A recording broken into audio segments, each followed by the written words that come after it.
So we finally get the follow-up chapter to what happened in the last events of Fairy Tail with that epic lip lock with Gajeel and Levy.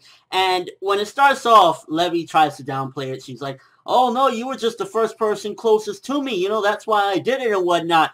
And first of all, while it seemed as though Gajeel, obviously he was doing it because he wanted to keep fighting and whatnot, but it kind of gave me a chuckle to think, imagine if it was just that he wanted another smooch and he's like, oh, please give me one more. But also, when she was saying that, like, you were just the closest to me, it made me think, so if Lucy was the closest to her, would we have gotten like a little bit of, I'm just saying, don't front like you wouldn't want to see that if you're a straight male. Oh yeah.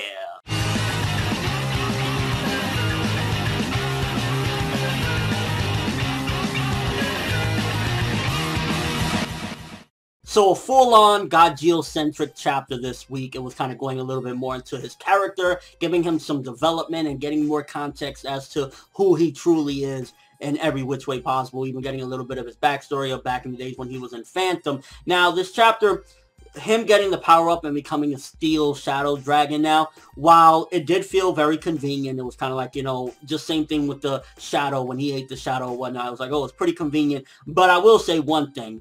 It is a hell of a lot better than him defeating Torafusa just because of friendship. And that also makes me think, Hiro must have heard a lot of the criticism of people being sick of the friendship shit, because if you notice, every time somebody gets a power-up or they defeat a villain, especially mainly in this arc, there's always a reason. There's always something behind it. It's not just, I want to fuck you up because I love my friends. And that shows that a lot of the criticism that he got for the Grand Magic Games in particular, he took to heart and he noticed it and he's like, I can't do this shit anymore. And I'm really hoping that he stays that way, because Gajeel defeating Torafusa in this chapter, again, while it felt a little bit like, you know, he absorbed the carbon, and at the same time it feels like very wise. So it's kind of like a mixture of convenient, but at the same time, at least it's smart, and it's a lot better than, again, just I'm mad and I'm gonna fuck you up. Now, I'm not sure if we've ever seen in the past Gajeel with that old lady in particular kind of giving him guidance and whatnot and trying to get the best for him and giving him a lot of chances, but getting a little bit more of that story kind of gives us more of Gajeel, because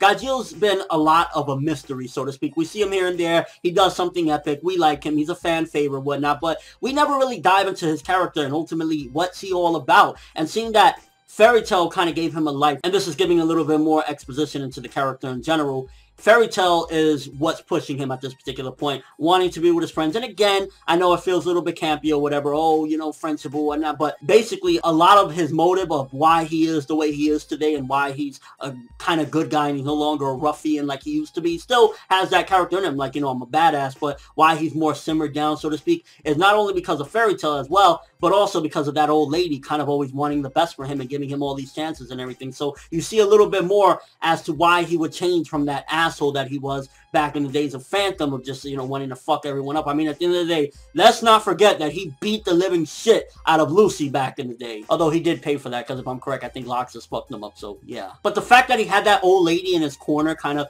wanting him to go the right way, and this was kind of his answer to that, it makes it a lot better than him reforming simply for the sake of Fairy Tail. That is a motive at this particular point, but he's only using that motive because of that old lady changing his ways. So I felt that as far as his character goes and developing him in the right way, that was a little bit better than just the average, you know, oh, I want to protect Fairy Tail and whatnot. That's one of his motives, but he wouldn't even give a fuck about that if it wasn't for the old lady. And another one bites the dust, Torafusa getting his fucking ass kicked at the end, although he did have Gajeel against the rope, so for the most part, it was a good fight. I honestly felt like, yeah, it could have been a little bit less convenient or whatever, but at the end of the day, it was carbon, it went with iron, came steel and whatnot. So yeah, it's not that bad, and ultimately it kind of gives Gajeel a little bit of a boost. So it makes me think, at this particular point, aside from the bullshit friendship stuff, is Gajeel stronger than Natsu? It makes me wonder, like, where is Gajeel at this particular point with this power-up of now him being a steel shadow dragon? And above all, we got some progression with this as well. The fight against Torafusa is done. Torafusa's crusty ass is knocked the fuck out. Now all we have is, I believe, Tempesta left. So we got some progression in this chapter finally out of this fight. Wasn't too long of a fight, thankfully. It was